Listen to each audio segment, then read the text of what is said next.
दोस्तों कल है आप लोगों का बायोलॉजी की परीक्षा। जैसे जैसे दोस्तों हम लोग फिजिक्स केमिस्ट्री का तैयारी किए थे 4 से 5 वीडियो में, उसी तरह से दोस्तों आपका बायोलॉजी का भी तैयारी कराएंगे। जी हाँ दोस्तों, बस आपको क्या करना है, 4 से 5 वीडियो अपलोड होगी, इसके बाद आप लोग जरूर उसको देख लीजिएगा। दोस्तों अगर आप बिल्कुल भी तैयारी नहीं किए हैं तो दोस्तों मैं आपको 100% गारंटी देता हूँ, आपका 35 मार्क्स रखा हुआ है अगर आप 4 से 5 वीडियो मैं अपलोड करूंगा उसको अगर आप देख लेते हैं तो दोस्तों आज की इस वीडियो में लेके आए हैं बायोलॉजी का टॉप क्वेश्चन। आप कम से कम वीडियो को 2 से 3 मिनट देखिए, 8 से 10 क्वेश्चन को सॉल्व कीजिए दोस्तों, तभी आपको समझ में आएगा ये क्वेश्चन कितना इंपॉर्टेंट है। और दोस्तों अगर आपको जो क्वेश्चन नहीं आए वहां पर दोस्तों आपको वीडियो को रोक करके जरूर देख लेना। तो चलिए दोस्तों सबसे पहला क्वेश्चन देखते हैं, आनुवंशिक कूट में कूटों की संख्या कितनी है। दोस्तों ये वीडियो नंबर 2 है, इससे पहले हम लोग ऑलरेडी एक वीडियो अपलोड कर चुके हैं, इसके बाद आप उसको भी जरूर देख लीजिएगा। तो दोस्तों यहाँ पे कह रहा है कि आनुवंशिक कूट में कूटों की संख्या कितनी है। दोस्तों आप लोग बताइए, how many codons are present in genetic code. तो दोस्तों इसका राइट आंसर होगा डी 64। तो आनुवंशिक कूट में कूटों की संख्या होती है 64 यानी कि 64। हम लोग जल्दी जल्दी में दोस्तों आपको आगे बढ़ाते हैं। यहाँ पर नेक्स्ट क्वेश्चन देखिए, मानव मादा में अंडोत्सर्म को प्रेरित करने वाला हार्मोन कौन है। दोस्तों आप लोग बताइए, मानव मादा में अंडोत्सर्म को प्रेरित करने वाला हार्मोन का नाम क्या है दोस्तों, काफी इंपॉर्टेंट क्वेश्चन है। इसका राइट आंसर होगा आपका ऑप्शन सी LH। दोस्तों ये क्वेश्चन आपको पूछा भी गया है, राइट आंसर आपका ऑप्शन सी होगा। जो इंग्लिश वाले बच्चे हैं आप वीडियो को रोक करके जरूर पढ़ लीजिए। अब देखिए दोस्तों नेक्स्ट क्वेश्चन नंबर आपका 3 है जो कि काफी इंपॉर्टेंट है, भ्रूणकोष की उत्पत्ति निम्नलिखित में किसके द्वारा होती है। दोस्तों आप लोग बताइए, भ्रूणकोष की जो उत्पत्ति होती है वो निम्नलिखित में किससे होती है। दोस्तों काफी इंपॉर्टेंट क्वेश्चन है ये भी। इसका राइट आंसर होगा ऑप्शन सी गुरु बीजाणु से। दोस्तों किससे होती है भ्रूणकोष में उत्पत्ति, गुरु बीजाणु से। दोस्तों राइट आंसर आपका ऑप्शन सी होगा। अब देखिए दोस्तों नेक्स्ट क्वेश्चन नंबर 4 है, ये भी दोस्तों आपके लिए इंपॉर्टेंट है, एड्स के लिए इनमें से कौन जांच उपयुक्त है। दोस्तों आप लोग बताइए, which one is applicable for screening test of AIDS. तो दोस्तों एड्स के लिए इनमें से कौन जांच उपयुक्त है। इसका राइट आंसर होगा दोस्तों 4 का। ये भी क्वेश्चन आपको पूछा गया है, यहाँ पर ध्यान से पढ़िए दोस्तों, ELISA। यहाँ पर इंग्लिश में भी आप लोग देख सकते हैं ELISA, ठीक है। राइट आंसर आपका ऑप्शन नंबर सी होगा, जो कि एड्स के लिए उपयुक्त है जांच करने के लिए, ठीक है। अब देखिए दोस्तों नेक्स्ट क्वेश्चन नंबर 5 जो कि काफी इंपॉर्टेंट है, निम्नलिखित में कौन एंजाइम PCR तकनीक में इस्तेमाल होता है। दोस्तों कमेंट कीजिए, इसका आंसर काफी इंपॉर्टेंट है, निम्न में से कौन एंजाइम PCR तकनीक में इस्तेमाल होता है। दोस्तों PCR तकनीक, दोस्तों बताइए आप लोग। 5 का right answer option C Taq polymerase. दोस्तों काफी इंपॉर्टेंट है, टेक पॉलीमेरेज में जो है एंजाइम PCR तकनीक इस्तेमाल होता है, ठीक है। अब देखिए दोस्तों नेक्स्ट क्वेश्चन नंबर 6 है आपका, DNA अंगुल छापी का आधार क्या है। दोस्तों आप लोग बताइए, DNA अंगुल छापी का आधार क्या है। DNA द्विगुण, इनमें से सभी, या फिर अनुक्रम में बहुरूपता। दोस्तों क्या है 6 का दोस्तों आपका राइट आंसर होगा ऑप्शन बी अनुक्रम में बहुरूपता। तो DNA अंगुली छाप का आधार है, यानी कि बेस है उसका अनुक्रम में बहुरूपता। अब देखिए दोस्तों नेक्स्ट क्वेश्चन नंबर 7, ये भी क्वेश्चन आप लोगों के लिए इंपॉर्टेंट है दोस्तों। ऊर्जा का स्थानांतरण एक पोषी स्तर से दूसरे पोषी स्तर में जो होता है वो कितना प्रतिशत होता है। दोस्तों आपको यहाँ पर सिंपली कह रहा है कि जो ऊर्जा का दोस्तों जो स्थानांतरण होता है, यानी कि प्रवाहित होता है, अदला बदला होता है एक पोषी स्तर से दूसरे पोषी स्तर में, वो कितना प्रतिशत होता है। दोस्तों ये क्वेश्चन आपको पूछा भी गया है, इसका राइट आंसर है बी 10%। दोस्तों कितना प्रतिशत, 10%। अब देखिए दोस्तों नेक्स्ट क्वेश्चन नंबर 8 है आपका, जीवाणु एवं कवक क्या होते हैं। दोस्तों आप लोग बताइए, जीवाणु और कवक जो है वो क्या होता है, उपभोक्ता होता है, अपघटक होता है, या फिर द्वितीयक उपभोक्ता होता है, या फिर इनमें से सभी। तो दोस्तों 8 का आपका राइट आंसर होगा ऑप्शन नंबर सी अपघटक। तो जीवाणु एवं कवक जो है वो आपके अपघटक होते हैं। अब देखिए दोस्तों नेक्स्ट क्वेश्चन नंबर 9 आपका, जो कि काफी इंपॉर्टेंट है। यहाँ पर कह रहा है मिथेनोजेनस, ठीक है। थोड़ा प्रोनाउंसिएशन दोस्तों रॉन्ग हो रहा है, बट आप लोग ध्यान दीजिएगा। मिथेनोजेंस इनमें से क्या उत्पादित नहीं करता। दोस्तों आप लोग बताइए क्या उत्पादित नहीं करता आपका, मीथेन, ऑक्सीजन, या फिर कार्बन डाइऑक्साइड। तो दोस्तों 9 का आपका राइट आंसर हो जाएगा बी ऑक्सीजन। तो यहाँ पर कह रहा है कि मिथेनोजेंस जो है वो ऑक्सीजन उत्पादित नहीं करता है, बाकी सभी करता है, हाइड्रोजन सल्फाइड भी, कार्बन डाइऑक्साइड भी, मीथेन भी। या फिर दोस्तों हम लोग इसको ये भी कह सकते हैं कि मिथेनोजेंस, कभी कभी क्वेश्चन आपको इस तरह से भी पूछ सकता है कि मिथेनोजेंस में कौन कौन होता है, यानी कि क्या क्या उत्पादित करता है दोस्तों, और एक ऑप्शन दे देगा आपको इनमें से सभी। तो तीनों होगा दोस्तों, हाइड्रोजन सल्फाइड भी, कार्बन डाइऑक्साइड भी और मीथेन भी, ठीक है। H2S इसको कहते हैं शॉर्ट फॉर्म में H2S। आप लोग कभी कभी ऑप्शन में इस तरह से दे देगा H2S। दोस्तों वीडियो लंबी बन रही है लेकिन मैं आपको बता रहा हूं, इसमें दे देगा दोस्तों CO2 और मीथेन में दे देगा दोस्तों CH4। कभी कभी ऑप्शन ऐसे भी दे देता है, ठीक है। आप लोग को ध्यान देना होगा दोस्तों। अब देखिए नेक्स्ट क्वेश्चन नंबर 10 है, जो कि काफी इंपॉर्टेंट है, निम्नलिखित में नाइट्रोजन फिक्सर कौन है। दोस्तों आप लोग बताइए, which one of the following is a nitrogen fixer. कौन है दोस्तों नाइट्रोजन फिक्सर आपका। 10 का दोस्तों राइट आंसर होगा बी, क्या है, एनाबेना तथा नॉस्टॉक। एनाबेना तथा नॉस्टॉक जो है वो नाइट्रोजन फिक्सर है। अब देखिए दोस्तों नेक्स्ट क्वेश्चन नंबर 11, जो कि काफी इंपॉर्टेंट है दोस्तों। यहाँ पर कह रहा है 2n+-1 तथा 2n+-2 की स्थिति क्या कहलाती है। दोस्तों ये दोनों जो स्थिति है इसको हम लोग क्या कहते हैं। 11 का दोस्तों राइट आंसर है सी, यानी कि ए बी दोनों असुगुणिता भी कहते हैं, पर बहुगुणिता भी कहते हैं, दोनों कहते हैं दोस्तों। ठीक है, तो राइट आंसर आपका ऑप्शन सी होगा। अब देखिए नेक्स्ट क्वेश्चन, क्वेश्चन नंबर 12। ये भी क्वेश्चन काफी इंपॉर्टेंट है। डीएनए पर पराबैंगनी किरणों के असर से क्या प्रभाव पड़ता है? दोस्तों आपको यहां पर पूछ रहा है कि डीएनए पर पराबैंगनी किरणों के असर से क्या प्रभाव पड़ता है। आप लोग बताइए, पराबैंगनी असर से दोस्तों क्या प्रभाव पड़ता है डीएनए पर? 12 का दोस्तों आपका राइट आंसर होगा ए, नाइट्रोजनी क्षार जोड़ी का विलोपन होता है। नाइट्रोजनी क्षार जोड़ी का विलोपन होता है। तो दोस्तों यही असर पड़ता है डीएनए पर पराबैंगनी किरणों का। अब देखिए दोस्तों नेक्स्ट क्वेश्चन, क्वेश्चन नंबर आप इंग्लिश में दोस्तों पढ़ लीजिए यहाँ पर। ठीक है, अब देखिए नेक्स्ट क्वेश्चन, क्वेश्चन नंबर 13 आपका मनुष्यों के लिंग निर्धारण का कारक है। दोस्तों आपको कह रहा है मनुष्यों के लिंग निर्धारण का क्या कारक है? एक्स गुणसूत्र, वाई गुणसूत्र, फिर दोनों। तो दोस्तों 13 का राइट आंसर होगा ऑप्शन सी, दोनों, ए तथा बी। दोस्तों जब भी ऑप्शन में आता है लगभग बार अगर आपका दोनों दिया हुआ तो 100%, कभी कभी दोस्तों होता है कि आंसर नहीं होता है, लेकिन हमेशा अगर आपको इसका आंसर नहीं आए, देखिए अगर एग्जाम में पूछ लिया ये क्वेश्चन और दोस्तों अगर क्वेश्चन नहीं आए तो आप लोग को सी ही लगाना। कभी कभी बाई चांस होता है दोस्तों कि ये ऑप्शन नहीं रहता है, ए ऑप्शन रहता है, लेकिन अगर आपको दिया हुआ है कि दोनों, तो दोस्तों आपको दोनों में टिक लगा देना है अगर आपको आंसर नहीं भी आता हो तो। ठीक है, लेकिन कभी कभी होता है जो सी ऑप्शन नहीं होगा। अब देखिए दोस्तों नेक्स्ट क्वेश्चन, क्वेश्चन नंबर 14 आपका यहाँ पर कह रहा है आर्कियोप्टेरिक्स, क्या है ये? आर्कियोप्टेरिक्स किस काल में पाया जाने वाला जीवाश्म पक्षी था? दोस्तों कौन सी काल में पाने वाला जीवाश्म पक्षी था आपका आर्कियोप्टेरिक्स? तो दोस्तों 14 का काफी इंपॉर्टेंट क्वेश्चन है दोस्तों। इसका राइट आंसर होगा ए, जुरासिल काल। कौन सा काल था दोस्तों? वो जुरासिल काल था, जिस समय जो है आर्कियोटिप्स जो है यानी कि दोस्तों पाया जाता था। कौन सा काल था वो? जुरासिक काल। ठीक है, अब देखिए दोस्तों नेक्स्ट क्वेश्चन, क्वेश्चन नंबर 15 आपका यहाँ पर ध्यान से देखिए, जल्दी हम लोग पढ़ते हैं। जंतुओं तथा पौधों के बीच संयोजी कड़ी कौन है? आप लोग बताइए, जंतु और पौधों के बीच संयोजी कड़ी जो है वो कौन है दोस्तों? 15 का आपका राइट आंसर होगा युग्लिना दोस्तों। तो जंतुओं और संयोजों के बीच कड़ी है Euglena. Which one is connecting link between animal and plant? तो दोस्तों उसका राइट आंसर आपका युग्लिना, ऑप्शन सी। अब देखिए दोस्तों नेक्स्ट क्वेश्चन, क्वेश्चन नंबर 16 जो कि काफी इंपॉर्टेंट है। जेम्यूल्स किसकी विशेषता है? दोस्तों आप लोग बताइए, gemmules are specialization of which of the following? तो दोस्तों जेम्यूल्स किसकी विशेषता है? स्पंज की, हाइड्रा की, यीस्ट की, या फिर दोनों, बी तथा सी? काफी इंपॉर्टेंट क्वेश्चन है दोस्तों। इसका राइट आंसर होगा ए, स्पंज। अब आप यहीं पे देखिए, यहाँ पर दोस्तों 16 क्वेश्चन को देखिए, यहाँ पर कोई क्या लगा देता है? दोनों लगा देता है, बी सी। लेकिन दोस्तों यहाँ पर ए स्पंज है। कभी कभी अक्सर होता है कि आपका राइट आंसर ए होगा, लेकिन आप लोग को कंफर्म होकर ही आंसर लगाना है। ठीक है, अब देखिए दोस्तों नेक्स्ट क्वेश्चन, क्वेश्चन नंबर 17। किन पौधे में निषेचन के लिए जल माध्यम आवश्यक है? आप लोग बताइए कौन सा पौधा है जिसमें निषेचन के लिए जल बहुत जरूरी है? जल माध्यम जो है, मीडियम जो है बहुत ज्यादा जरूरी है। In which plant water medium is necessary for fertilization? तो दोस्तों 17 का आपका राइट आंसर होगा बी, ब्रायोफाइट्स। दोस्तों ब्रायोफाइट जो पौधे होते हैं उसमें निषेचन के लिए जल माध्यम बहुत ही जरूरी है। अब देखिए दोस्तों नेक्स्ट क्वेश्चन, क्वेश्चन नंबर 18 आपका, किस मादा जंतु में मध चक्र नहीं होता? आप लोग बताइए, in which female animal oestrous cycle does not occur? दोस्तों आप लोग बताइए, ऑस्ट्रिच साइकिल डज नॉट ओकर, तो किस मादा जंतु में मध चक्र नहीं होता है?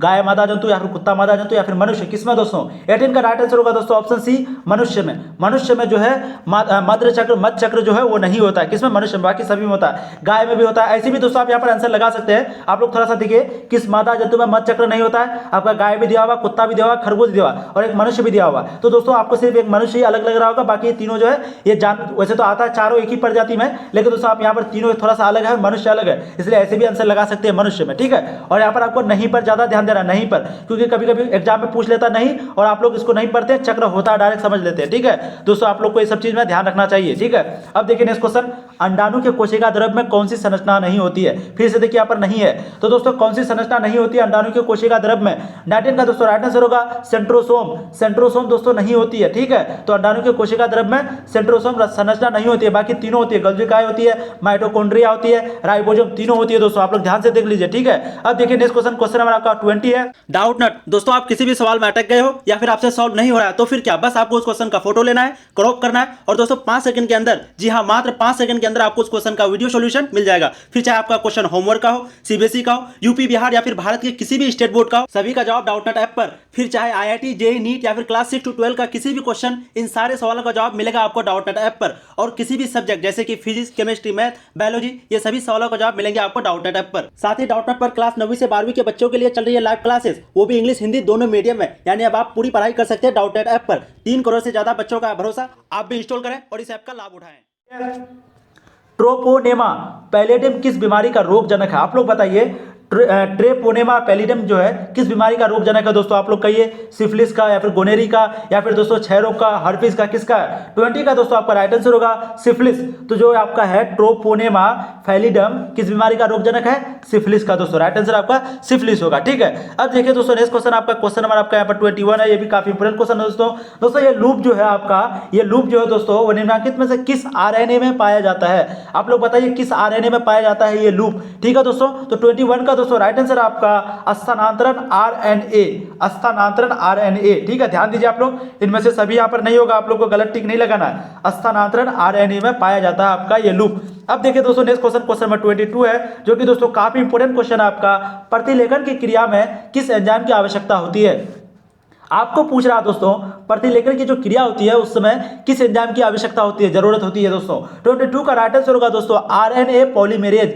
आरएनए यानी कि ऑप्शन नंबर डी आपका राइट आंसर होगा आरएनए पॉलीमेरेज। तो दोस्तों प्रतिलेखन की क्रिया में किस एंजाइम का यूज होता है? RNA polymerase. अब देखिए दोस्तों नेक्स्ट क्वेश्चन क्वेश्चन नंबर आपका 23 है। यहाँ पर कह रहा है कीटों तथा पक्षियों के पंख में किस तरह के अंग कहलाते हैं? दोस्तों आपको यहाँ पर सिंपली पूछ रहा है कीटों तथा पक्षियों के पंख किस तरह के अंग कहलाते हैं? तो ये दोनों के जो पंख होते हैं वो किस तरह के अंग कहलाते हैं? असमाजात अंग या फिर अवशेषीय अंग। ये क्लास 10 में भी दोस्तों आपको पढ़ाया गया है। ठीक है, काफी इंपोर्टेंट क्वेश्चन है, इस तरह का क्वेश्चन आपको पूछेगा। इसका राइट आंसर होगा दोस्तों बी असमाजात अंग। तो कीटों तथा पक्षियों के जो पंख है वो किस तरह का अंग है? असमाजात अंग। ठीक है, अब देखिए दोस्तों नेक्स्ट क्वेश्चन आपका क्वेश्चन नंबर 24 आपका दोस्तों ध्यान से देखिए, मरुस्थलीय अनुकूल का उदाहरण है।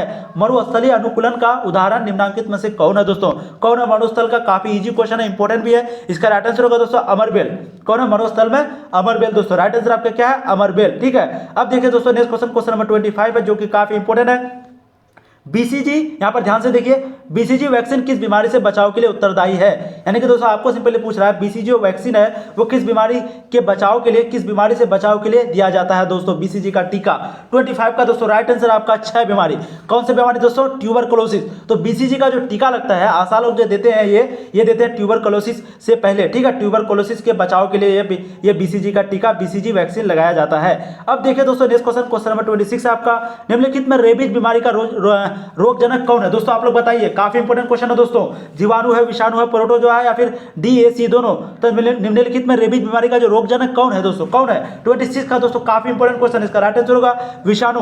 तो विषाणु जो है दोस्तों वो रेबीज बीमारी का रोगजनक है। अब देखिए नेक्स्ट क्वेश्चन नंबर आपका कितना है? क्वेश्चन नंबर नेक्स्ट है दोस्तों 27। काफी इंपोर्टेंट क्वेश्चन है ये भी। निम्नलिखित में कौन स्व असंक्रामय बीमारी है? आपको यहाँ पर सिंपली कह रहा है which disease in the following is auto, यहाँ पर ध्यान से पढ़िए दोस्तों, ऑटोइम्यून डिसीज। तो दोस्तों आपको यहाँ पर पूछ रहा है कि निम्न में से कौन स्व संक्रामक? ठीक है, ध्यान से आप लोग पढ़िए, कौन सा ये बीमारी है दोस्तों? 27 का राइट आंसर होगा आपका option number B thalassemia. Thalassemia. ठीक है दोस्तों, प्रोनाउंसिएशन थोड़ा सही नहीं हो रहा, बट दोस्तों आप लोग ध्यान से अपने से पढ़ लीजिएगा। आप नेक्स्ट क्वेश्चन देखिए, क्वेश्चन नंबर 28। वीडियो दोस्तों लंबी बन रही है, जल्दी देखिए।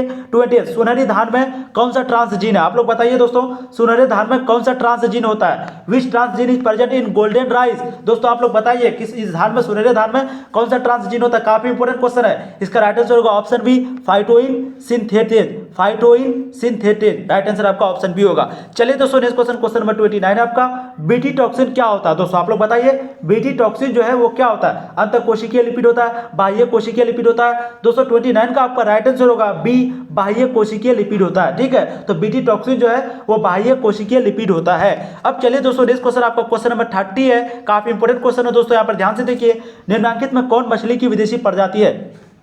दोस्तों आपको यहां पर पूछ रहा है कि निम्न में से कौन मछली जो है वो विदेशी प्रजाति है? रोहू, कतला, मांगुर, कौन है दोस्तों? आप लोग बताइए, जल्द से जल्द कमेंट कीजिए, काफी इंपोर्टेंट क्वेश्चन है। इसका राइट आंसर होगा दोस्तों सी मांगुर। मांगुर जो मछली है वो विदेशी प्रजाति का है। ठीक है, अब देखिए दोस्तों नेक्स्ट क्वेश्चन नंबर 31 आपका। दोस्तों अगर अभी तक आप लोगों ने चैनल को सब्सक्राइब नहीं किया तो दोस्तों चैनल को सब्सक्राइब कीजिए और दोस्तों वीडियो को शेयर जरूर कीजिए। अगर आप लोग बिल्कुल भी नहीं पढ़े हैं तो वीडियो को शेयर कीजिए दोस्तों, क्योंकि आपका दोस्त लोग भी नहीं पढ़े होंगे, और दोस्तों अगर पढ़े भी हैं तो रिवाइज हो जाएगा उसका जल्दी जल्द। ठीक है दोस्तों, वीडियो को शेयर कीजिए, चैनल को सब्सक्राइब कीजिए। और दोस्तों अगर आपका वीडियो को नोटिफिकेशन नहीं आया आपके पास, जैसे कि मैं वीडियो अपलोड करूंगा तो वीडियो का अगर नोटिफिकेशन नहीं आए तो आपको तनु क्लासेस सर्च करके या फिर दोस्तों चैनल में आकर के आपको जरूर देखना है वीडियो, सभी दोस्तों जितना भी मैं वीडियो आगे अपलोड करने वाला हूं। 31 क्वेश्चन है दोस्तों, काफी इंपोर्टेंट है। बाह्य स्थानों संरक्षण का उदाहरण कौन है? आप लोग बताइए, बाह्य स्थानीय संरक्षण का उदाहरण कौन है दोस्तों? वानस्पतिक उद्यान, प्राणी उद्यान, कौन है? 31 का दोस्तों राइट आंसर होगा आपका ऑप्शन नंबर सी दोनों, ए तथा बी। तो बाह्य स्थानों संरक्षण का उदाहरण है वानस्पतिक उद्यान और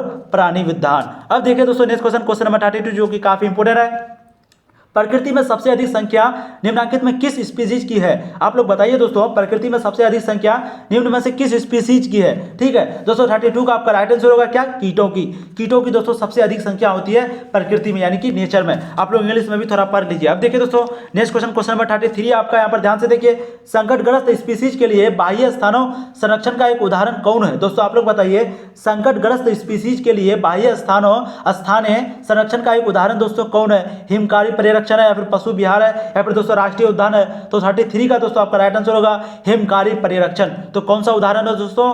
हिमकारी परिरक्षण स्थानीय संरक्षण का एक उदाहरण है। ठीक है, अब देखिए नेक्स्ट क्वेश्चन, क्वेश्चन नंबर 34 है दोस्तों, काफी इंपोर्टेंट क्वेश्चन है।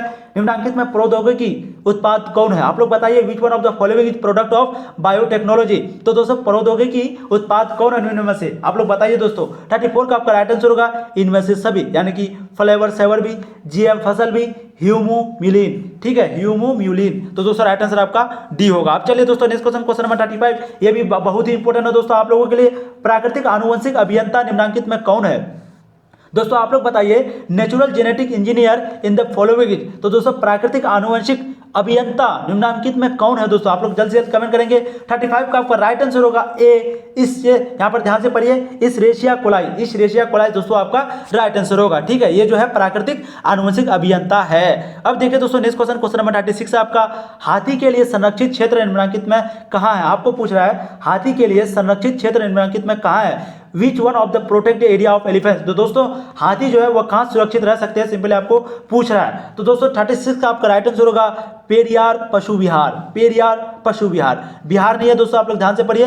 पेरियार पशु विहार जो है हाथी के लिए संरक्षित क्षेत्र है, यानी कि सुरक्षित जगह है। ठीक है, अब देखिए दोस्तों नेक्स्ट क्वेश्चन इंग्लिश में भी आप लोग पढ़ लीजिए। नेक्स्ट क्वेश्चन देखिए, क्वेश्चन नंबर 37, अम्लीय वर्षा करने वाला प्रदूषक निम्नलिखित में से कौन है? आप लोग दोस्तों बताइए, अम्लीय वर्षा करने वाला प्रदूषक निम्नलिखित में से कौन है? तो दोस्तों 37 का आपका राइट आंसर होगा सल्फर डाइऑक्साइड। अम्लीय वर्षा करने वाला प्रदूषक निम्नलिखित में है SO2। कभी कभी आपको SO2 भी दे देगा, कभी कभी सल्फर डाइऑक्साइड भी दे देगा। दोस्तों जो क्वेश्चन आपको नहीं आए, मैं आपको टिप्स दे रहा हूं, जो क्वेश्चन आपको नहीं आया तो उसको आपको इंग्लिश में भी पढ़ना है, हिंदी में भी पढ़ना है। ठीक है, चाहे आप किसी भी मीडियम का स्टूडेंट, चाहे हिंदी का हो या इंग्लिश का हो, दोनों में पढ़ना है। और दोस्तों ऑप्शन भी दोनों में देखना है। अब जिसको सल्फर डाइऑक्साइड नहीं मालूम है वो SO2 तो मालूम होगा, SO2 नहीं मालूम है तो सल्फर डाइऑक्साइड मालूम होगा। देखिए कितना आपको बेनिफिट होगा इससे।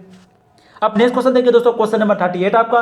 ग्रीन हाउस, जिसको हम लोग हरित घर भी कहते हैं, गैसें क्या सोखती है? दोस्तों आपको कह रहा है कि ग्रीन हाउस हरित घर गैसें जो है वो क्या सोखती है? अवरक्त विकिरण या फिर पराबैंगनी विकिरण या फिर सी, दोनों ए तथा बी? तो दोस्तों 38 का आपका राइट आंसर होगा अवरक्त विकिरण। तो ग्रीन हाउस जो है हरित घर जो है वो अवरक्त विकिरण, यानी कि अवरक्त विकिरण जो है सोखती है।